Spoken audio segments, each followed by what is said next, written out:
जो है मौर्य और मौर्योत्तर से मिक्स जो चैप्टर होता है वहां से है। और क्वेश्चन हम सीक्वेंस में लेकर के जा रहे हैं, फर्स्ट चैप्टर से हमने स्टार्ट किया।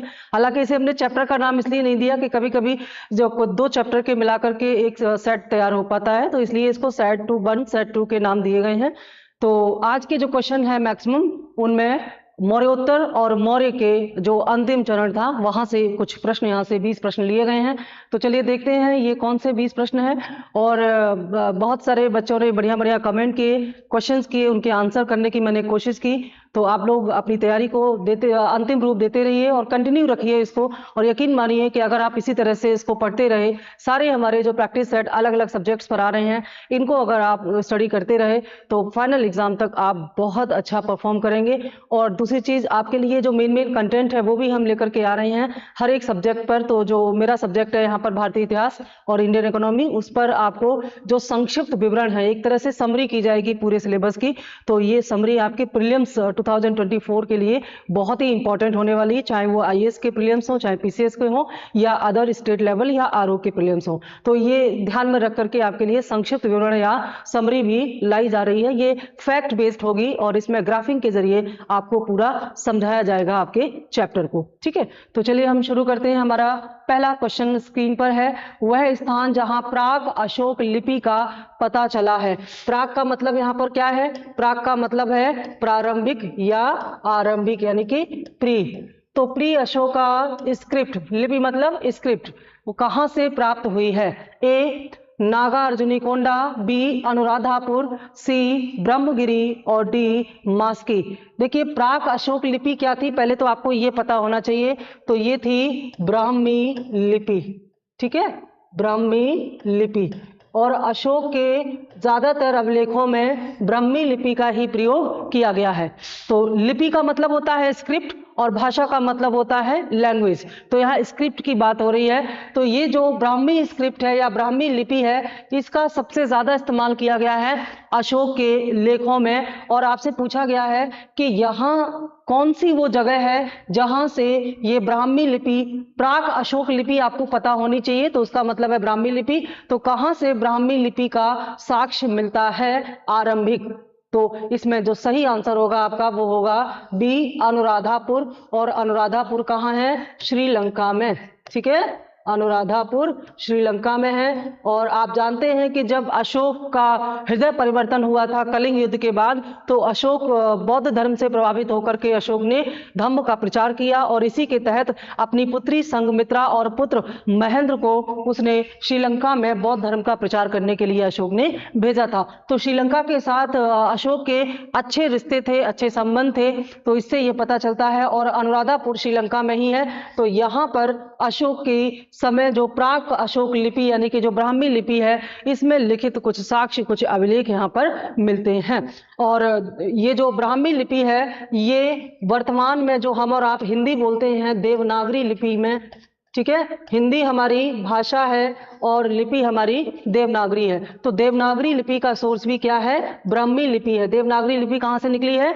ब्राह्मी लिपि से निकली है। और ये कैसे लिखी जाती है? यह बाएं से दाएं लिखी जाती है, बाएं से दाएं, यानी कि लेफ्ट टू राइट, यानी कि क्लॉकवाइज। ठीक है, तो क्लॉकवाइज इसको लिखा जाता है। जैसे हम लोग लिख रहे हैं तो लेफ्ट से शुरू करते हैं और राइट की तरफ, जैसे देवनागरी लिपि लिखी जाती है वैसे ही ब्राह्मी लिपि भी लिखी जाती थी। जबकि खरोष्टी लिपि जो है वो दाएं से बाएं, यानी कि राइट टू लेफ्ट लिखी जाती थी, जैसे उर्दू लिखी जाती है। तो जो पश्चिमोत्तर प्रांत है वहां से अशोक के जो अभिलेख मिले हैं, जो शिलालेख मिले हैं, उनमें खरोष्टी लिपि और जो यूनान और अफगानिस्तान के आसपास से एरिया से जो मिले हैं उनमें अरमाइक लिपि भी पाई गई है, लेकिन ज्यादातर अभिलेखों में ब्राह्मी लिपि पाई गई है। तो इस प्रश्न का उत्तर होगा आपके ऑप्शन बी अनुराधापुर। कुछ मैंने आपके लिए जो शिलालेख है वहां से कुछ प्रश्न बने हैं वो लेकर के आए हैं, लेकिन उससे पहले अगला प्रश्न हम देख लेते हैं, प्रश्न नंबर 2। तो प्रश्न नंबर 2 को देखने के बाद हम देखेंगे कि अगले कई क्वेश्चन हमारे अशोक के शिलालेखों से हैं। वैसे तो आपके लिए जो हम कंटेंट लेकर के आएंगे हिस्ट्री के, उसमें पूरा जो लघु शिलालेख हैं, जो प्रधान शिलालेख हैं या जो स्तंभ लेख हैं, उनमें क्या अंतर है और वे कितने हैं और कहां कहां स्टैब्लिश किए गए हैं, बहुत डिटेल्स में आपको हम बताएंगे कंटेंट में। पर यहाँ पर हम आपको आपको जो 14 शिलालेख हैं, जो प्रधान या मुख्य शिलालेख हैं, उनकी एक छोटी सी लिस्ट हमने यहाँ तैयार की है, क्योंकि 2-4 प्रश्न वहां से मुझे दिखाई दे रहे थे। तो पहले प्रश्न देख लेते हैं, उसके बाद फिर उस लिस्ट पर हम लोग डिस्कस करेंगे। प्रश्न है, निम्न में से किस दक्षिणी राज्य का उल्लेख अशोक के अभिलेखों में नहीं है? देखिए, अशोक ने अपने अभिलेखों में जो बातें लिखी हैं, जो लिखवाई हैं, उनसे बहुत सारी जानकारी अशोक के बारे में और मौर्य साम्राज्य के बारे में प्राप्त होती है। तो अशोक ने अपने अभिलेखों में, और ये अभिलेख कौन सा था? दूसरा अभिलेख, ठीक है, ये अभिलेख दूसरा था या द्वितीय अभिलेख है। तो इस द्वितीय अभिलेख में अशोक ने अपने पड़ोसी देशों का उल्लेख किया है, और इसमें इसने बताया है कि कौन कौन से, उसमें लिखा हुआ है कि कौन कौन से राज्य पड़ोसी राज्य हैं। तो आपसे पूछा है कि इनमें से कौन सा एक नाम है जो कि इस अभिलेख में नहीं है। अशोक के अभिलेखों में जिन पड़ोसी राज्यों के नाम दिए गए हैं, उनमें से एक इनमें कौन सा नहीं है? बाकी 3 के नाम हैं, ए चोल, बी पांड, सी सत्यपुत्र और डी सातवाहन। तो सातवाहनों का नाम उसमें नहीं है। चोल, पांड, सत्यपुत्र, केरलपुत्र, ये नाम उसमें दिए गए हैं। तो इससे ये पता चलता है कि जो नाम अभिलेख में दिए गए हैं, दूसरे अभिलेख में दिए गए हैं, जो नाम दिए गए हैं, ये अशोक के पड़ोसी राज्य थे, और निश्चित तौर पर ये अशोक के साम्राज्य का हिस्सा नहीं थे। लेकिन सातवाहन राज्य का नाम इस पड़ोसी राज्य में नहीं दिया गया। इसका ये मतलब निकलता है कि सातवाहन मौर्य साम्राज्य में के अंतर्गत उस समय आता था, और मौर्य शासकों का या अशोक का सातवाहन साम्राज्य पर नियंत्रण था। इसीलिए सातवाहनों को पड़ोसी राज्य के रूप में अशोक के अभिलेखों में उल्लेखित नहीं किया गया है। अब चलिए देख लेते हैं अशोक के उन 14 अभिलेखों के बारे में। बहुत ही महत्वपूर्ण है, इसको अगर आप समझ गए तो बहुत सारे इस सीरीज के प्रश्न भी और अदर क्वेश्चन भी आप सॉल्व कर पाएंगे। अशोक का जो प्रथम शिलालेख है, इसमें जो मुख्य बातें लिखी हुई हैं, कुल कितने प्रधान शिलालेख हैं? 14। कुल 14 प्रधान शिलालेख हैं। उनमें से पहले में क्या लिखा हुआ है? पशु वध को प्रतिबंधित किया है। हिंसा का विरोध करता है अशोक। पूछा जाता है अपने किस अभिलेख में अशोक ने हिंसा का विरोध किया है? तो ये प्रथम शिलालेख है। इसमें यह कहता है कि पशु वध नहीं होना चाहिए, क्योंकि अब ये अहिंसा का पालन करता है, क्योंकि ये बौद्ध धर्म से प्रभावित है। तो पशु वध को प्रतिबंधित करता है और उत्सव समारोह पर प्रतिबंध लगाता है, और प्रजा के लिए यह कहता है कि वह अपना समय धर्म के प्रचार में और ज्ञान प्राप्ति में लगाएं। दूसरा शिलालेख क्या कहता है, जिससे अभी प्रश्न आया था? दूसरा शिलालेख में पड़ोसी राज्यों का उल्लेख किया गया है, जिनमें चोल, पांड, सत्यपुत्र और केरलपुत्र जैसे दक्षिण भारतीय राज्यों का उल्लेख है, और इसी में सामाजिक कल्याण उपायों के बारे में भी बताया गया है। तो आप देख रहे हैं कि पड़ोसी राज्यों में चोल, पांड्य, सत्यपुत्र और केरलपुत्र का जो वर्णन किया है दूसरे शिलालेख में, इससे यह पता चलता है कि ये राज्य अशोक के साम्राज्य का हिस्सा नहीं थे। ठीक है, ये बहुत महत्वपूर्ण है दूसरे शिलालेख में। तीसरा शिलालेख क्या कहता है? ब्राह्मणों को स्वतंत्रता देने के संदर्भ में बात करता है। इस तीसरा शिलालेख में यह कहता है हर 5 साल में युक्ता प्रादेशिक रजकों के साथ धम्म का प्रचार करने के लिए राज्य के सभी क्षेत्रों का दौरा करते हैं। ये कौन है? ये मौर्यकालीन कुछ ऐसे अधिकारी हैं जो कि धम्म के प्रचार से कहीं ना कहीं संबंधित हैं। आगे इसकी भी लिस्ट हम लेकर के आए हैं। तो अशोक ने जिस धम्म का विकास किया था, जो कि बौद्ध धर्म से प्रभावित था, उसके प्रचार के लिए हर 5 साल में इन अधिकारियों को राज्य का दौरा करने की बात इसमें कही गई है। सबसे ज्यादा महत्वपूर्ण इसमें जो प्रश्न आता है, ब्राह्मणों को स्वतंत्रता, यानी कि अशोक का जो सहिष्णुता का जो नियम था कि अगर भले ही बौद्ध धर्म का प्रचार हो रहा था, लेकिन अन्य धर्मों का भी कोई वहां पर अपमान नहीं हो रहा था, तो ब्राह्मणों को स्वतंत्रता देने से संबंधित ये जो यहाँ पर कथन है तीसरे शिलालेख में, कुछ इतिहासकार ये मानते हैं कि अशोक बौद्ध होने से पहले ब्राह्मण धर्म में विश्वास करता था। अगला है चौथा शिलालेख। चौथा शिलालेख में क्या है? भेरी घोष। भेरी घोष क्या था? भेरी घोष का मतलब था कि जो युद्ध के समय में जो घोष किया जाता है, यानी कि युद्ध घोष। भेरी घोष को हम युद्ध घोष भी कह सकते हैं, युद्ध का आवाहन करना या युद्ध का आरंभ करना। तो भेरी घोष के स्थान पर धम्म घोष। धम्म घोष क्या है? शांति की ध्वनि है, यानी कि बौद्ध धर्म से संबंधित जो शांति और अहिंसा का पाठ है उसका प्रचार करना। तो अशोक ने भेरी घोष यानी कि युद्ध के स्थान पर धम्म घोष यानी कि शांति का सहारा सहारा लिया या शांति को अपनाया, यह बात उसके चौथे शिलालेख में लिखी हुई है। और समाज पर धम्म का प्रभाव, इससे संबंधित बात चौथे शिलालेख में लिखी हुई है। बहुत महत्वपूर्ण है, इससे संदेश मिलता है और वहां से प्रश्न बनते हैं। पांचवा शिलालेख क्या कहता है? दासों के साथ उनके आकाशों द्वारा मानवीय व्यवहार, धम्म महामात्रों की नियुक्ति के बारे में उल्लेख है। ये वाला प्रश्न बहुत पूछा जाता है कि अशोक द्वारा धम्म महामात्रों की नियुक्ति के संदर्भ में जानकारी उसके कौन से शिलालेख में मिलती है। ये धम्म महामात्र कौन थे? धम्म महामात्र ऐसे अधिकारी थे जो कि धम्म का प्रचार करते थे, यानी कि जो बुद्ध के जो दर्शन है, या जो यहाँ पर बुद्ध के दर्शन हम नहीं कहेंगे, यहाँ पर अशोक ने जिस धम्म का विकास किया था, क्योंकि अशोक का धम्म और बौद्ध धर्म थोड़ा सा अलग था, तो अशोक ने जिस धम्म का विकास किया था जो कि एक प्रकार का नैतिक आचरण था, जिसमें एक ऐसी बातों का संग्रह था जिससे व्यक्ति का जीवन एक शुद्ध और पवित्र बनता है, तो ऐसे धम्म के प्रचार के लिए अशोक ने धम्म महामात्रों की नियुक्ति की थी। और यह बात अशोक के पांचवें शिलालेख से पता चलती है। बहुत पूछा जाता है ये प्रश्न, इसको याद कर लीजिएगा। छठा शिलालेख क्या कहता है? कल्याणकारी उपायों से संबंधित है और राजा की प्रजा के बारे में जानने की इच्छा है। यानी कि शायद ये दुनिया का पहला ऐसा राजा था अशोक, जो समस्त प्रजा को अपनी संतान कहता है, और यहाँ पर यह प्रजा के बारे में जानने की इच्छा रखता है, प्रजा का रहन सहन, प्रजा की समस्याएं, तो प्रजा के हित के बारे में छठे शिलालेख में यह लिखता है। और साथ ही साथ कल्याणकारी उपायों के बारे में छठे शिलालेख में पता चलता है, क्योंकि अशोक ने बहुत सारे कल्याणकारी कार्य किए थे अपनी प्रजा के लिए। सातवां शिलालेख क्या कहता है? सभी धर्मों और संप्रदायों के प्रति सहिष्णुता। ये भी बहुत महत्वपूर्ण है कि भले ही अशोक बौद्ध धर्म से प्रभावित था, लेकिन अन्य धर्मों का भी और संप्रदायों का भी समान सम्मान होना चाहिए। तो धार्मिक सहिष्णुता से संबंधित सातवां शिलालेख अशोक का बहुत महत्वपूर्ण है। आठवां शिलालेख क्या कहता है? अशोक के बोध गया और बोध वृक्ष की यात्रा का उल्लेख है, और धर्म यात्रा के माध्यम से ग्रामीण लोगों से संपर्क बनाए रखने की बात इस आठवें शिलालेख में कही गई है। इसमें से क्या महत्वपूर्ण है, जहां से प्रश्न बनेगा? अशोक ने गया की यात्रा की और बोध वृक्ष की यात्रा की। गया में क्या था? गया में महात्मा बुद्ध को ज्ञान की प्राप्ति हुई थी, तो जाहिर सी बात है। और बोधि वृक्ष यानी कि वह वृक्ष जिसके नीचे बुद्ध को ज्ञान प्राप्त हुआ था। बोधि मतलब ज्ञान, वृक्ष मतलब पेड़, जिस पेड़ के नीचे, पेड़ कौन सा था? पीपल का। तो पीपल के जिस पेड़ के नीचे महात्मा बुद्ध को ज्ञान प्राप्त हुआ था उसे बोधि वृक्ष कहते हैं। इस बोधि वृक्ष की यात्रा और बोध गया की यात्रा से यह संदेश मिलता है कि अशोक बौद्ध धर्म से प्रभावित था। तो ये बहुत महत्वपूर्ण है, ये आठवें शिलालेख से पता चलता है।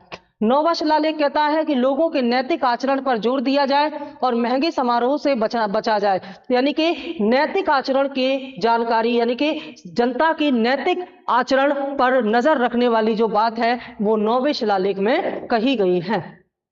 10वां शिलालेख है प्रसिद्ध और महिमा की इच्छा की निंदा करना। इसमें लिखा हुआ है कि व्यक्ति को प्रसिद्ध होने और अपना महिमा मंडन करने की इच्छा नहीं होनी चाहिए, सामान्य और साधारण जीवन व्यतीत करना चाहिए। 11वां शिलालेख धम्म की विस्तृत व्याख्या करता है। मोस्ट इंपॉर्टेंट, धम्म की विस्तृत व्याख्या करता है। इतिहास में बहुत सारे डाउट हैं कि जो अशोक था इसने बौद्ध धर्म स्वीकार किया था कि नहीं, अशोक बौद्ध था या अशोक केवल बौद्ध धर्म से प्रभावित था। इसको लेकर के इतिहासकारों में बहुत ही मतों में भिन्नता पाई जाती है। तो ये जो तमाम साक्ष्य हैं, जो उदाहरण हैं, इनसे अनुमान लगाया जाता है कि किस सीमा तक अशोक बौद्ध धर्म से प्रभावित था। और अशोक का जो भाब्रू शिलालेख है, भाब्रू अभिलेख है, उससे काफी हद तक ये पता चलता है कि अशोक पर बौद्ध धर्म का जबरदस्त प्रभाव था। 12वां शिलालेख बहुत पूछा जाता है, ये सभी धार्मिक संप्रदायों के प्रति सहिष्णुता विकसित करने की अपील इसमें की गई है 12वें शिलालेख में। 13वां शिलालेख कहता है कि धम्म के माध्यम से कलिंग युद्ध और विजय के बारे में बताया गया है। ये बहुत ज्यादा महत्वपूर्ण है, क्योंकि आपसे प्रश्न पूछा जाता है कि अशोक के किस अभिलेख में कलिंग युद्ध की चर्चा और अशोक के हृदय परिवर्तन की चर्चा की गई है, तो वो 13वां शिलालेख है। 13वें शिलालेख की अन्य महत्वपूर्ण बातें समझें। अशोक का कलिंग युद्ध, युद्ध के बाद अशोक का हृदय परिवर्तन, और अशोक का हृदय परिवर्तन होने के बाद भेरी घोष का धम्म घोष में बदल जाना, और इसके अलावा 13वें शिलालेख में भी अशोक ने पड़ोसी राज्यों के बारे में जिक्र किया है। और 14वां और अंतिम शिलालेख में देश के विभिन्न हिस्सों में जहां पर शिलालेख स्थापित किए गए हैं उसके बारे में जानकारी दी गई है। तो इस प्रकार से ये 14 शिलालेख अशोक के बेहद महत्वपूर्ण है, और इन शिलालेखों से बनने वाले प्रश्न आप इस चार्ट के माध्यम से निकाल सकते हैं। अगला है प्रश्न नंबर 3, निम्नलिखित में से किस राजादेश से, राजादेश क्या थे, ये जो शिलालेख में जो मैसेज लिखा हुआ था, जो संदेश लिखा हुआ था, ये क्या है, राजादेश। देखिए ये इससे मतलब ये नहीं कि कुछ भी उसमें लिख दिया जाएगा, राज्य के आदेश से, यानी कि राजा के आदेश से या राज्य के या शासन के आदेश से जो इस पर लिखे हुए हैं वाक्यांश, उनको राजादेश कहा जाता है। और इन्हीं से यह पता चलता है कि उस समय शासन का संचालन कैसे होता था, राजा की जो सोच थी, जो विचार थे, वो क्या थे। ठीक है, तो पूछा गया है किस राजादेश से बौद्ध धर्म के साथ अशोक के संबंध प्रकट होते हैं। ठीक है, इनमें से कौन से राजादेश से बौद्ध धर्म के साथ अशोक के संबंध प्रकट होते हैं। आपने 14 शिलालेखों में पढ़ा, अगर आपको याद हो तो तब तक आंसर दीजिए, मैं अभी बता रही हूं इसको।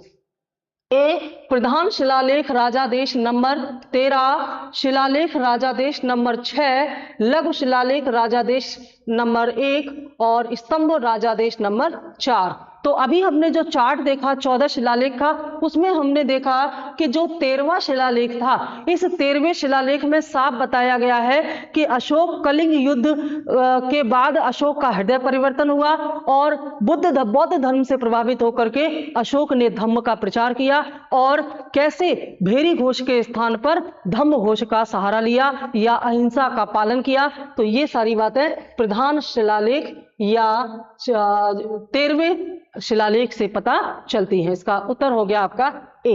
अगला प्रश्न, अशोक के जो प्रमुख शिलालेख संगम राज्य के विषय में हमें बताते हैं, उनमें क्या सम्मिलित है। अब इस प्रश्न का उत्तर आप तभी दे पाएंगे, ये ऑप्शन आपके लिए कोई मतलब नहीं है अगर आपको संगम राज्यों के बारे में नहीं पता है। तो संगम राज्य का संबंध किससे था, मेनली इनमें 3 राज्य थे, चोल, चेर और पांड्य। ठीक है, इन्हें हम संगम वंश में पढ़ते हैं, और ये संगम वंश इनको इसलिए कहते हैं क्योंकि उस समय जो संगम हुए थे, संगम मतलब सभाएं, तो उन्हीं से इनका नाम संगम पड़ा, और उस संगम में जो साहित्य लिखा गया था, उस साहित्य से इनके बारे में जानकारी मिलती है। तो चोल, चेर, पांड्य जो इनको संगम राज्य कहा गया है, और पूछा गया है कि इनमें से कौन से शिलालेख हैं जिनमें इन संगम राज्यों का उल्लेख किया गया है या इन संगम राज्यों के बारे में हमें जानकारी मिलती है। तो अभी हमने जो चार्ट पढ़ा वहीं से ये प्रश्न है। ऑप्शन ए पहला और 10वां शिलालेख, बी पहला और 11वां शिलालेख, सी दूसरा और 13वां शिलालेख, डी दूसरा और 14वां। तो हमारा राइट आंसर होगा दूसरा और 13वां। मैंने आपको बताया कि दूसरे शिलालेख में स्पष्ट तौर पर चोल, चेर, पांड्य, यहाँ पर जो सत्यपुत्र और केरल पुत्र दिया गया है ये भी दक्षिण भारत से ही संबंधित है। तो दूसरे शिलालेख में और 13वें शिलालेख में अशोक ने दक्षिणवर्ती पड़ोसी राज्यों का उल्लेख किया है जो जिनमें संगम राज्य भी आते हैं। तो हमारा सही उत्तर हो जाएगा सी। ठीक है, अगला प्रश्न, पत्थर पर प्राचीनतम शिलालेख किस भाषा में थे। पत्थर पर प्राचीनतम शिलालेख किस भाषा में थे। ए पाली, बी संस्कृत, सी प्राकृत और डी ब्राह्मी। मैंने आपको बताया कि ब्राह्मी लिपि है, ब्राह्मी लिपि है और प्राकृत क्या है, भाषा है। बाकी ये तीनों क्या है, भाषाएं हैं। ये भी भाषा है, ये भी भाषा है। तो पूछा गया है कि जो प्राचीनतम शिलालेख लिखे गए थे वे कौन सी भाषा में थे। तो अगर लिपि होता तो उत्तर डी हो जाता, लेकिन क्योंकि भाषा है तो उत्तर हो जाएगा सी, प्राकृत, यानी कि पत्थर पर प्राचीनतम शिलालेख प्राकृत भाषा में लिखे गए हैं। और अगर आपसे पूछा जाता कि पत्थर पर प्राचीनतम शिलालेख सबसे पहले किस राजा के कार्यकाल में लिखे गए, तो वो अशोक था। ठीक है, अगला प्रश्न, अशोक के ब्राह्मी अभिलेखों को सर्वप्रथम किसने पढ़ा था। तो इसकी जो स्क्रिप्ट थी उसको पढ़ने में बहुत देर में सफलता मिली। तो कौन सा वह व्यक्ति है इनमें से जिसने पहली बार अशोक के इस ब्राह्मी स्क्रिप्ट को या ब्राह्मी लिपि को पढ़ने में सफलता पाई थी। A James Prinsep, B H D Sankalia, C S R Goyal और डी वी एन मिश्रा। तो इसका राइट आंसर होगा ए जेम्स प्रिंसेप। कब हुआ था ये? 1837 में जेम्स प्रिंसेप ने पहली बार अशोक की ब्राह्मी लिपि या ब्राह्मी लिपि में लिखे गए अभिलेखों को पढ़ा था और ये एक अंग्रेज अधिकारी था। ठीक है, अगला प्रश्न, आधुनिक देवनागरी लिपि का प्राचीन रूप क्या है। अभी अभी हमने आपको बताया पीछे जब डिस्कस किया कि देवनागरी लिपि जो है वो ब्राह्मी लिपि से ही निकली हुई है। तो इसका सही उत्तर होगा बी, ब्राह्मी लिपि से ही देवनागरी लिपि का विकास हुआ है। देवनागरी लिपि क्या है? वर्तमान जो हिंदी भाषा हम बोलते हैं और जो हिंदी लिखते हैं वो जो लिखने वाली लिपि है वो देवनागरी लिपि है। अगला प्रश्न है, अशोक के निम्न अभिलेखों में से पूर्ण रूपेण सहिष्णुता के प्रति समर्पित कौन सा अभिलेख है। यानी कि जो 14 अभिलेख थे इनमें कौन सा अभिलेख है जिसमें पूर्ण रूप से सहिष्णुता की बात कही गई है। 13वां शिलालेख, 12वां शिलालेख, 7वां शिलालेख और डी भाब्रू लघु शिलालेख। तो इसका उत्तर हो जाएगा बी, 12वां शिलालेख। अभी अभी आपने देखा 12वें शिलालेख में सभी धर्मों के प्रति सहिष्णुता की बात कही गई है। तो इस प्रश्न का उत्तर भी 12वां शिलालेख होगा। ये जो भाब्रू का शिलालेख है इसमें अशोक के बौद्ध होने के प्रमाण मिलते हैं। ठीक है, बाकी अभिलेखों के बारे में चार्ट में दिया हुआ है। अगला प्रश्न, टालेमी फिलाडेल्फस जिसके साथ अशोक के राजनयिक संबंध थे। राजनयिक संबंध क्या होते हैं? राजनयिक संबंध इनको हम बोल सकते हैं। राजनयिक संबंध का मतलब होता है कि एक दूसरे के यहाँ जो शासन है वो आपस में संबंधित था और राजदूतों का आदान प्रदान होता था और एक दूसरे के राजा एक दूसरे के साथ राजनीतिक संबंध रखते थे। ठीक है, यह जो टालमी फिलाडेल्फस है कहाँ का शासक था? पूछा गया है कि टालमी फिलाडेल्फस जिसके साथ अशोक के राजनयिक संबंध थे वे कहाँ का शासक था, यानी कि ये कहाँ का था। ए साइरोन, बी मिस्र, सी मकदूनिया और डी सीरिया। तो ये मिस्र का शासक था। मिस्र के शासक टालमी फिलाडेल्फस के साथ अशोक के अच्छे खासे जो एक दो राजाओं के बीच जैसे राजनीतिक संबंध होते, राजनयिक संबंध होते हैं उस प्रकार से था। और इनसे ये पता चलता है कि मौर्यकालीन, चाहे वो चंद्रगुप्त मौर्य हो चाहे वो अशोक हो, इनके समय में विदेशी राजाओं के साथ या विदेशियों के साथ अच्छे संबंध थे, अच्छे सूचनाओं का आदान प्रदान होता था। और कहीं ना कहीं यह जो कौटिल्य था उसका प्रभाव था, क्योंकि कौटिल्य ने अपने जो साप्तांग सिद्धांत दिए हैं उन साप्तांग सिद्धांतों में से 7वां और अंतिम सिद्धांत है मित्र, यानी कि किसी राजा के जो पड़ोसी राज्य हैं उनके साथ मैत्रीवत संबंध होना बहुत जरूरी है, इससे राज्य की सुरक्षा बनी रहती है। तो इसी सिद्धांत का पालन करते हुए मौर्य शासकों ने, जिनमें खास तौर से चंद्रगुप्त मौर्य और अशोक का नाम, अशोक ने इसे धम्म के माध्यम से बनाया और चंद्रगुप्त मौर्य ने अपने साम्राज्य विस्तार के माध्यम से एक तो अपने साम्राज्य का विस्तार भी किया और पड़ोसी राज्यों के साथ मित्रवत व्यवहार भी बनाए। तो जैसे आज हमारी विदेश नीति होती है, हम अपनी विदेश नीति में पड़ोसी राज्यों के साथ, पड़ोसी देशों के साथ मैत्रीवत संबंध बनाते हैं, वैसा ही इन मौर्य शासकों ने किया था। अगला प्रश्न, निम्नलिखित अभिलेखों में से किसमें अशोक का अभिलेख भी पाया गया है। ये जो 4 अभिलेख हैं इनमें अशोक का अभिलेख भी किसके साथ पाया गया है। ए महाक्षत्रप रुद्रदामन का जूनागढ़ अभिलेख, बी गौतमी पुत्र सातकर्णी से संबंधित नासिक प्रशस्ति, सी खारवेल का हाथी गुम्फा अभिलेख, और डी इनमें से कोई नहीं। तो इसका उत्तर होगा ए महाक्षत्रप रुद्रदामन का जूनागढ़ अभिलेख। महाक्षत्रप की जो उपाधि थी ये शकों की, यानी कि जो शक थे उन्हें महाक्षत्रप या क्षत्रप कहा जाता था।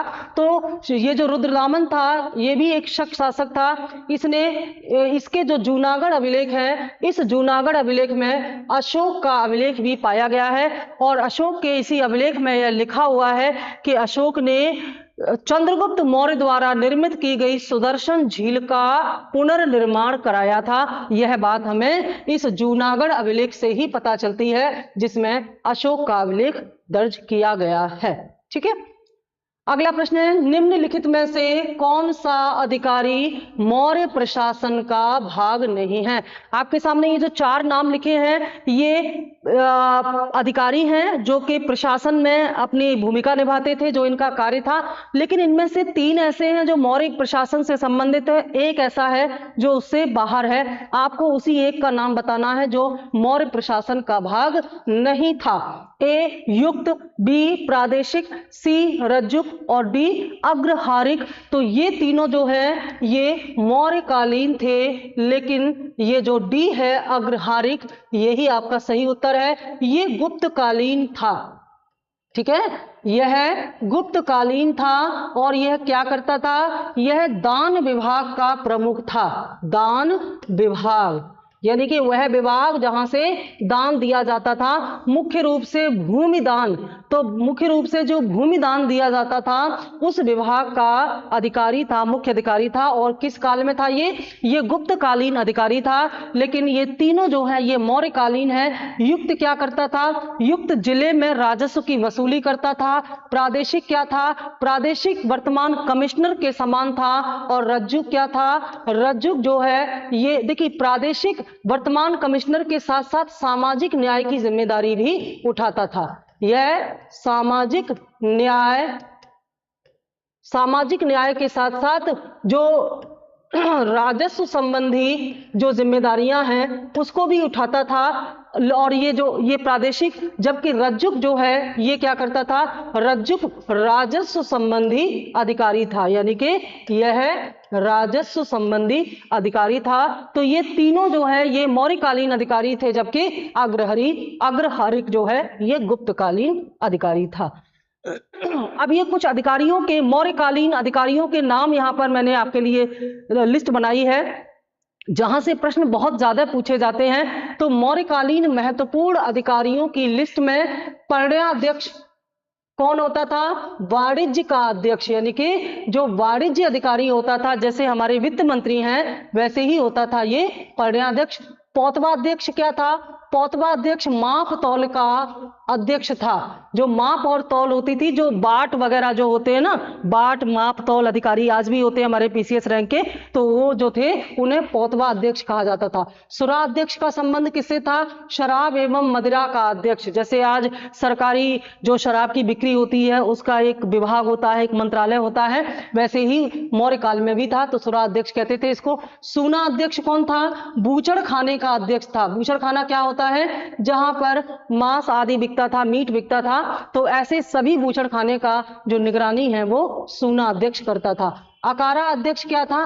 खानों का अध्यक्ष। खाइन जो माइंस होती हैं, जो खुदाई होती जमीन से, जिनसे महत्वपूर्ण खनिज निकाले जाते थे, तो ऐसी खानों का जो अध्यक्ष था वो आकरा अध्यक्ष था। सीता अध्यक्ष बहुत महत्वपूर्ण है, खूब सारे पूछे जाते हैं। सीता अध्यक्ष कौन था? कृषि विभागों का अध्यक्ष था। साथ में एक चीज यहां पर और जोड़ दीजिए, राजकीय कृषि, यानी कि जो राजकीय भूमि होती थी वह जमीन जो राजा के नियंत्रण में या शासन के नियंत्रण में होती थी, सरकारी जमीन इसको आप कह सकते हैं, तो सरकारी जमीन पर जो कृषि की जाती थी उसका अध्यक्ष था ये सीता अध्यक्ष। जैसे कुछ जमीनें प्राइवेट होती हैं लोगों की अपनी, कुछ सरकारी, तो जो सरकारी जमीनें थी उस समय यानी कि जो राजा के नियंत्रण की जमीनें थी उन्हें कहा जा उनका जो अध्यक्ष था उसे सीता अध्यक्ष कहा जाता था। ठीक है। कुप्या अध्यक्ष कौन था? कुप्या अध्यक्ष वन एवं उसकी संपदा का अध्यक्ष था। सूत्रा अध्यक्ष कताई बुनाई विभाग का अध्यक्ष था। लोहा अध्यक्ष धातु विभाग का था। लक्षणा अध्यक्ष टकसाल का अध्यक्ष था। बहुत महत्वपूर्ण है। टकसाल जहां पर सिक्के ढाले जाते थे, कॉइन्स ढाले जाते थे, उसकी निगरानी लक्षणा अध्यक्ष करता था। मुद्रा अध्यक्ष क्या करता था? पासपोर्ट विभाग का अध्यक्ष था। ये देखिए कितने प्रगतिशील थे ये लोग। और मौर्यकालीन प्रशासन के बारे में मैगस्थनीज ने बड़ी अच्छी जानकारी दी है जिले के नगर के प्रशासन के बारे में। तो कुल मिलाकर के मौर्यकालीन प्रशासन अपने समय में उत्तम कोटि का था। बड़े ही व्यवस्थित तरीके से वर्गीकरण के आधार पर अलग अलग विभाग बनाए गए थे और उन सबका नियंत्रण राजा के पास रहता था। यानी कि पूर्ण केंद्रीकृत व्यवस्था में विकेंद्रीकरण कैसे लागू किया कि संपूर्ण केंद्रीकरण उसका राजा के पास रहे, लेकिन विभागों का बंटवारा अलग अलग अधिकारी और अध्यक्षों में करके हर कार्य को बहुत ही सुनियोजित तरीके से मौर्यकालीन प्रशासन में किया जाता था। नवा अध्यक्ष कौन था? जहाजरानी विभाग का अध्यक्ष था। ठीक है। जहाजरानी विभाग यानी कि जिसमें नाव वगैरह होती हैं, जहाज बनाए जाते हैं, उसका अध्यक्ष था। विदिता अध्यक्ष चारागाह का अध्यक्ष था। चारागाह का अध्यक्ष क्या होता है? चारागाह जहां पर घास होती है, पशुओं के चरने का स्थान, उसका। संस्था अध्यक्ष कौन था? बाजार का अध्यक्ष था। लवड़ा अध्यक्ष नमक विभाग का अध्यक्ष था। शुल्का अध्यक्ष चुंगी एवं शुल्क विभाग का अध्यक्ष था। तो ये कुछ महत्वपूर्ण जो प्रधान अधिकारी या अध्यक्ष थे मौर्यकाल के, उनके विभागों के बारे में यहाँ बताया गया है। आगे प्रश्न में आपको हेल्प करेंगे ये। क्वेश्चन नंबर 12, मौर्य काल में एग्रोनोमी अधिकारी निम्न में से किस क्षेत्र से संबंधित है? ए मापतौल, बी प्रशासन प्रबंधन, सी मार्ग निर्माण और डी राजस्व प्रबंधन। तो यहाँ पर हमारा सही उत्तर होगा सी मार्ग निर्माण। यानी कि जो रोड कंस्ट्रक्ट कराने वाले जो अधिकारी थे, यानी कि जो सड़कों का निर्माण होता था, उन सड़क निर्माण की निगरानी करने वाले अधिकारी को एग्रोनोमी यहाँ पर कहा गया है। बाकियों के नाम पीछे लिस्ट में मिल जाएंगे, आपको बता दिया गया है। अगला प्रश्न है, रज्जुक कौन थे? ठीक है, ये मौर्यकालीन एक अन्य अधिकारी था। रज्जुक कौन थे?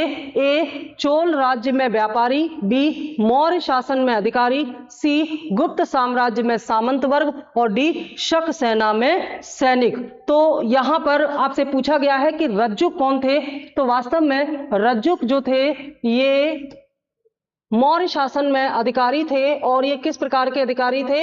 ये सामाजिक न्याय और राजस्व। कहीं कहीं आपको एक जैसे शब्द देख करके परेशान मत हो जाना। जैसे राजस्व के संदर्भ में जिम्मेदारी कई अधिकारियों को दी गई थी, तो उसमें आप कंफ्यूज नहीं होंगे, क्योंकि अलग अलग नाम अलग अलग, जैसे राजस्व कहीं जिले का राजस्व था, कहीं पूरे राज्य का राजस्व था, कहीं दान में दी गई जमीन का राजस्व था।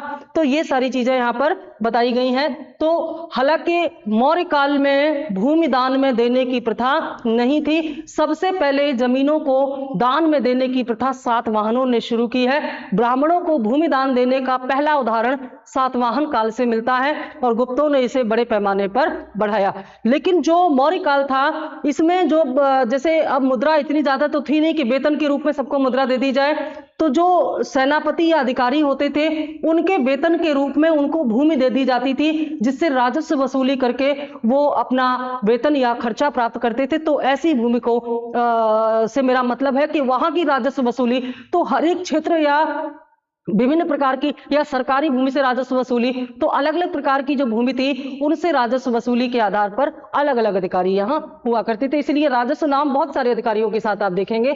तो ये जो रज्जुक था, ये मौर्य शासन का अधिकारी था, जो कि सामाजिक न्याय और राजस्व संबंधी विभाग को देखता था। अगला प्रश्न, निम्न में से कौन मौर्य युगीन अधिकारी माप तौल का प्रभावी था? अभी पीछे लिस्ट में आपको ये नाम मिला था, तो चलिए याद हो तो बताइए कि इनमें से कौन सा ऐसा अध्यक्ष है जो माप तौल का प्रभारी था, यानी कि माप तौल की जिम्मेदारी उठाता था? ए पौतवा अध्यक्ष, बी परडेरा अध्यक्ष, सी सीता अध्यक्ष और डी सूना अध्यक्ष। तो आपने देखा कि माप तौल का संबंध या माप तौल की देखभाल करने वाले जो प्रभारी था या अध्यक्ष था उसे पौतवा अध्यक्ष कहा जाता था।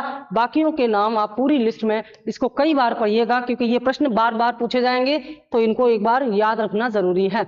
अगला प्रश्न है हमारा, अर्थशास्त्र में सर्वप्रथम वर्णित साप्तांग सिद्धांत की अवधारणा में क्या सम्मिलित है? ठीक है, अर्थशास्त्र में जो साप्तांग सिद्धांत दिए गए हैं, राज्य के 7 अंग बताए गए हैं, किसने बताए हैं? कौटिल्य ने बताए हैं। कौन कौन से बताए हैं?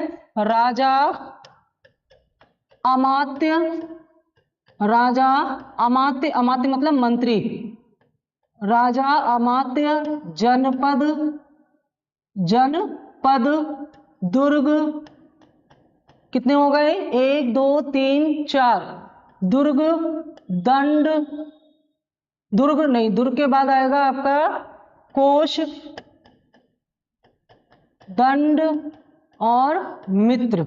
ये क्रम है, ये क्रम भी पूछ लिया जाता है क्योंकि इस क्रम से महत्व पता चलता है। तो सबसे पहला स्थान दिया गया है राजा को और सबसे अंतिम स्थान दिया गया है मित्र को। तो जो कौटिल्य है उसने अर्थशास्त्र में बताया है कि राज्य के संचालन के लिए 7 अंगों की आवश्यकता होती है, जिनमें सबसे पहला होता है राजा। तो राजा के जो गुण होते हैं, क्वालिटी होती है, उसके बारे में पूरा बताया है अशोक ने, राजा कैसा होना चाहिए, वो कौटिल्य ने कि राजा कैसा होना चाहिए। अमात्य कौन होते हैं? अमात्य वे प्रमुख मंत्रीगण होते हैं, इन्हें हम सचिव भी कह सकते हैं, जो राजा को सलाह देते हैं महत्वपूर्ण मुद्दों पर, राजा इन्हीं की सलाह से कार्य करता है। जनपद का मतलब होता है क्षेत्र, यानी कि जहां तक राज्य का विस्तार है वह पूरा एरिया जनपद कहलाएगा। तो इसका स्पष्टीकरण, सीमाओं का स्पष्टीकरण होना बहुत जरूरी होता है। इसके अलावा चौथा जो अंग है साप्तांग सिद्धांत का वो है दुर्ग। दुर्ग क्या होते हैं? जो राज्य की सीमाओं पर जो किले बने होते हैं राज्य की सुरक्षा के लिए, उन्हें किले का, उन्हें दुर्ग कहा गया है। तो ये रखा गया है चौथे स्थान पर। 5वें स्थान पर यहाँ पर कोष रखा गया है, और कोष का मतलब होता है राजकोष या फंड, यानी कि राजा को अपना फंड भरने के लिए लोगों पर टैक्स लगाने चाहिए और राजकोष पर्याप्त रहे, इसका प्रयास राजा को करना चाहिए, ऐसा कौटिल्य कहता है। दंड की व्यवस्था की गई है यहाँ पर 6ठे स्थान पर। कौटिल्य कहता है कि राज्य की न्याय व्यवस्था बहुत स्पष्ट और उत्तम क्वालिटी की होनी चाहिए ताकि अपराधों पर नियंत्रण स्थापित किया जा सके, और इसी को ध्यान में रखते हुए मौर्यकालीन प्रशासन में फौजदारी और दीवानी प्रकार के जो न्यायालय हैं, जिन्हें धर्म शोधन और कंटक शोधन कहा गया था, तो ये धर्मस्थयी और कंटक शोधन के नाम से फौजदारी और दीवानी न्यायालय बनाए गए थे। तो ये दंड विधान के आधार पर ही कौटिल्य कहता है कि दंड विधान बहुत स्पष्ट और कठोर होना चाहिए। और लास्ट है मित्र। मित्र में कौटिल्य कहता है कि जो राज्य होता है उसके जो सीमाई क्षेत्र होते हैं, यानी कि जो हमारे सीमांत प्रांत पर जो राज्य होते हैं, जो हमारे पड़ोसी राज्य देश होते हैं, उनके साथ मैत्रीवत संबंध होने चाहिए। तो इस प्रकार से इन 7 अंगों के द्वारा कौटिल्य ने जो सिद्धांत दिए हैं उन्हीं को साप्तांग सिद्धांत या साप्तांग की अवधारणा कहा गया है। आपसे प्रश्न पूछा गया है कि इनमें से कौन सा सम्मिलित है साप्तांग सिद्धांत में? ए राजा, राज्य क्षेत्र, प्रशासन, राजकोष। राज्य क्षेत्र का मतलब यहां किससे है? जनपद से, ठीक है, जनपद से। और प्रशासन का संबंध यहां किससे है? ये है आपका अमात्य से, ठीक है। बी है संगीत, नृत्य, राग व कुश्ती। सी मंत्री, नौकरशाही, उपरिषद व गुप्तचरी में संलग्न लोग। डी अभिजात वर्ग, आचार्य वर्ग, व्यापारी वर्ग एवं मठवासी। तो आपने देखा सामने लिखा हुआ है, इसमें ए होगा राजा, राज्य क्षेत्र, प्रशासन और राजकोष। ये साप्तांग सिद्धांत के अंग हैं, बाकी उसमें शामिल नहीं है। अगला प्रश्न, निम्नलिखित में से कौन सा स्रोत मौर्यों के नगर प्रशासन का विस्तृत विवरण प्रस्तुत करता है?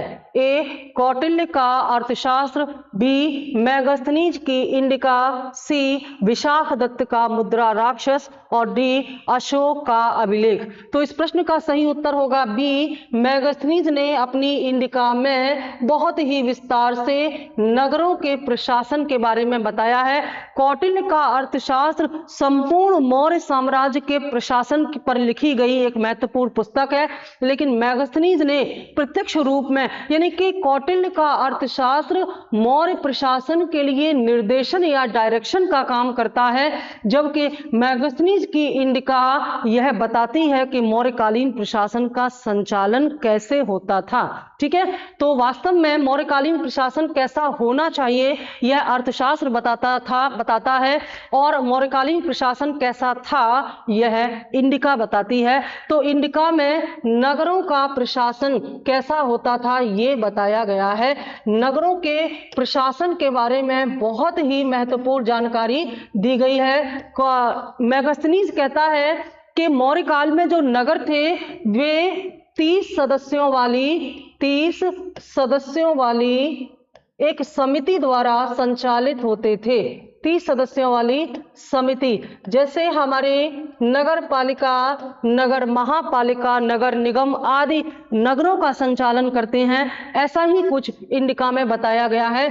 और इस 30 सदस्यों वाली समिति को 6 हिस्से में बांटा गया था, जिनमें 5-5 सदस्य होते थे, जिनमें पहली, दूसरी, तीसरी, चौथी, पांचवी और छठवीं, इस तरह से समितियों को नाम दिए गए थे और हर एक समिति को अलग अलग कार्य दिए गए थे। समिति अपनी जिम्मेदारी को पूरा करती थी। इस प्रकार से नगर के कार्य को, प्रशासन को वर्गीकृत करके अलग अलग समितियों को दे दिया गया था। और कौन सी समिति क्या कार्य करती थी इससे संबंधित ये जो पूरा चार्ट यहाँ पर बनाया गया है, क्योंकि प्रश्न इस प्रकार से बहुत आते हैं। आगे भी जो बचे हुए प्रश्न हैं वहां से भी प्रश्न आएगा, तो इसको चलिए देख लेते हैं कि जो पहली समिति थी ये क्या करती थी? उद्योग एवं शिल्प का निरीक्षण, यानी कि नगर में जो उद्योगों का संचालन हो रहा है, जो शिल्प हो रहे हैं, उसका निरीक्षण या निगरानी करती थी पहली समिति।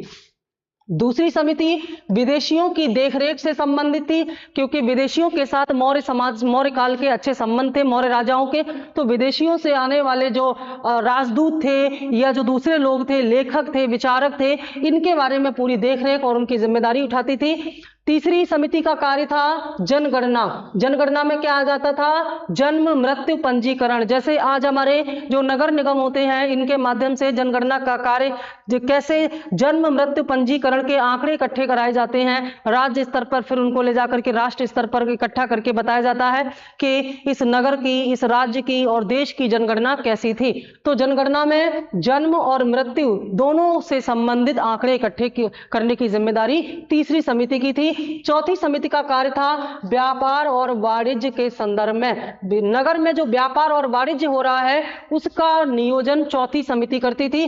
पांचवी समिति का कार्य निर्मित वस्तुओं का निरीक्षण करना था, यानी कि जो वस्तुएं मैन्युफैक्चर्ड हो गई हैं उनकी क्वालिटी चेक करने का कार्य यह पांचवी समिति करती थी। और छठी और अंतिम समिति बिक्री कर वसूल करती थी। ठीक है, जो सेल टैक्स होता है, वस्तुओं की बिक्री पर लगाया जाता है, उसको वसूल करने का कार्य छठी समिति का था। तो आप देख सकते हैं कि ये 6 समितियां, जिनमें कि प्रत्येक समिति में 5 सदस्य होते थे, और ये समिति पूरे नगर का प्रशासन इस प्रकार से संभालती थी। ये व्यवस्था मौर्य शासकों ने की थी। और ये जानकारी हमें कहां मिलती है? ये जानकारी हमें मिलती है मेगास्थनीज की पुस्तक इंडिका से, क्योंकि मेगास्थनीज चंद्रगुप्त मौर्य के दरबार में रहा था। कौन था मेगास्थनीज? यह सेल्यूकस का राजदूत था। सेल्यूकस कौन था? सेल्यूकस एक यूनानी था जिसे चंद्रगुप्त मौर्य ने पराजित किया था, और पराजित होने के बाद सेल्यूकस ने अपने राजदूत मेगास्थनीज को चंद्रगुप्त मौर्य के दरबार में भेजा। साथ ही साथ चंद्रगुप्त मौर्य से अपनी पुत्री हेलेना का विवाह भी कर दिया था। तो जब ये चंद्रगुप्त मौर्य के दरबार में मेगास्थनीज रहा, तो इसने जो वहां पर देखा और समझा उसे अपनी पुस्तक इंडिका में बहुत ही विस्तार से लिखा है। तो इंडिका में मौर्यकालीन प्रशासन या चंद्रगुप्त कालीन प्रशासन का जो पूरा आंखों देखा विवरण बताया गया है, उसमें इस व्यवस्था की तारीफ की गई है। अगला प्रश्न है, वर्तमान नगर पालिका प्रशासन में कौन सा कार्य मौर्य काल से लगातार हो रहा है, मौर्य काल से शुरू हुआ था और अब तक हो रहा है, ऐसा कौन सा कार्य है? ए, माप तौल के बाटों का निरीक्षण, बी, वस्तुओं की कीमतें निर्धारित करने का कार्य, सी, जन्म मृत्यु का पंजीकरण और डी, शिल्पकारों का संरक्षण। तो इसमें आंसर हमारा होगा सी, जन्म मृत्यु यानी कि जनगणना का कार्य जो है यह जनगणना का कार्य मौर्य काल से प्रशासन हुआ और आज भी लगातार नगर पालिका प्रशासन में। उस समय आपने देखा कि नगरों के अधिकार में ही आता था जनगणना करना, और अब वर्तमान में यह कार्य नगर पालिका प्रशासन द्वारा किया जाता है। ठीक है, अगला प्रश्न, निम्नलिखित में से राज्य के साप्तांग सिद्धांत के अनुसार राज्य का 7वां अंग कौन सा था? चलिए फटाफट बता दीजिए। अभी मैंने राज्य के 7 अंगों के बारे में बताया जिसका वर्णन कौटिल्य ने अपनी पुस्तक अर्थशास्त्र में किया है। तो उनमें सबसे अंतिम यानी कि 7वें नंबर पर कौन आता था? ए, जनपद, बी, दुर्ग, सी, मित्र और डी, कोश। तो 7वें नंबर पर आता था मित्र। मित्र क्या थे? मित्र पड़ोसी राज्यों या पड़ोसी देशों को कहा गया है जिनके साथ हमारे मैत्रीवत संबंध होने आवश्यक हैं, और ये उनका क्रम है, आप इसको नोट कर सकते हैं। 1, 2, 3, 4, 5, 6 और 7वां मित्र। तो ये क्रमबद्ध तरीके से पूछ लिया जाता है कभी कभी, इन्हें 7 अंगों को क्रम से लगाएं, तो ये आपको पता होना चाहिए किसका कौन सा स्थान है। अगला प्रश्न है, मौर्य शासकों ने निम्नलिखित में से किसका विकास किया था? ठीक है, आपके सामने 4 पॉइंट लिखे हैं, आपको बताना है कि इनमें से मौर्य शासकों ने किसका विकास किया था। पहला, संस्कृति, कला एवं साहित्य, दूसरा, सोने के सिक्के, तीसरा, प्रांतीय विभाजन और चौथा, हिंद कुश तथा साम्राज्य। तो इसमें ये जो दूसरा पॉइंट है ये मौर्य शासकों ने नहीं किया था, ये जो है ये किया था किसने? हिंद यवन शासकों ने। हिंद यवन शासकों ने, हिंद यवन शासक मतलब इंडो ग्रीक। तो जो इंडो ग्रीक्स थे उन्होंने भारत में पहली बार सोने का सिक्का चलाने की परंपरा शुरू की। इसके अलावा ये तीनों कार्य जो है मौर्य शासकों ने शुरू कर दिए थे। संस्कृति, कला और साहित्य का विकास किया था, प्रांतीय विभाजन किया था, प्रांतों को अलग अलग बांट करके उनके विकास को सुनियोजित तरीके से किया, और आपने देखा कि चंद्रगुप्त मौर्य का साम्राज्य हिंद कुश तक फैला हुआ था जब उसने सेल्यूकस निकेटर को परास्त किया था। तो पहला, तीसरा और चौथा सही है, हमारा उत्तर होगा डी, पहला, तीसरा और चौथा सही है। अगला प्रश्न हमारा क्वेश्चन नंबर 20, कौटिल्य के अर्थशास्त्र के अनुसार मौर्यकालीन न्याय व्यवस्था में निम्नलिखित न्यायालय अस्तित्व में थे। अभी मैंने बताया कौटिल्य दंड व्यवस्था की बात करता है। कौटिल्य कहता है कि राज्य की दंड व्यवस्था अगर उत्तम क्वालिटी की होती है और कठोर होती है तो अपराध नहीं होते हैं। तो किस प्रकार के न्यायालय की बात करता है कौटिल्य, किस प्रकार के न्यायालय के अस्तित्व थे उस समय, और कौटिल्य के अर्थशास्त्र में उसका उल्लेख किया गया था। पहला, धम्म महामात्र, दूसरा, धर्मस्थैर्य, तीसरा, रज्जुक और चौथा, कंटक शोधन। तो अभी अभी मैंने आपको अपने लेक्चर में बताया कि धर्मस्थैर्य और कंटक शोधन, धर्मस्थैर्य क्या थे? ये दीवानी न्यायालय थे। ठीक है, ये दीवानी न्यायालय थे, और कंटक शोधन फौजदारी न्यायालय थे। इसका अंतर उस समय किस प्रकार से किया गया था कि ऐसे मामले जो परस्पर व्यक्तियों में आपस में हो, यानी कि जो उस मौर्य साम्राज्य में जो जनता थी उस जनता के आपस के या परस्पर विवादों का निपटारा धर्मस्थैर्य या दीवानी मामलों के तहत किया जाता था। लेकिन व्यक्ति और राज्य के बीच में कोई मैटर अगर होता था, यानी कि एक आम आदमी और राज्य के बीच का कोई शासन का या सरकार के बीच का मैटर होता था, तो उसका समाधान कंटक शोधन या फौजदारी कानून के द्वारा किया जाता था। तो धर्मस्थैर्य और कंटक शोधन अर्थशास्त्र में इनकी बात कही गई है। ये उस समय के महत्वपूर्ण न्यायालय थे, और वर्तमान में भी हमारी न्याय व्यवस्था में दीवानी और फौजदारी कानून अलग अलग बनाए गए हैं। तो इनका अस्तित्व पहली बार मौर्यकालीन समाज में ही मिला, और पहली बार इनके बारे में अर्थशास्त्र से ही जानकारी मिलती है। तो हमारा उत्तर होगा दूसरा और चौथा सही है, डी इसका सही आंसर होगा। ये थे हमारे 20 क्वेश्चन और ये है इनका आंसर सीट। तो मुझे उम्मीद है कि बिना आंसर सीट के ही आपके सारे आंसर आपको याद होंगे, क्योंकि पूरी इसका डिस्कशन, पूरी व्याख्या आपने सुनी है। और आगे भी आप इसको, जब इस तरह के प्रश्न आपके सामने आएंगे तो इस व्याख्या को ध्यान में रख करके आप और नए प्रश्नों के उत्तर भी दे पाएंगे। Thank you.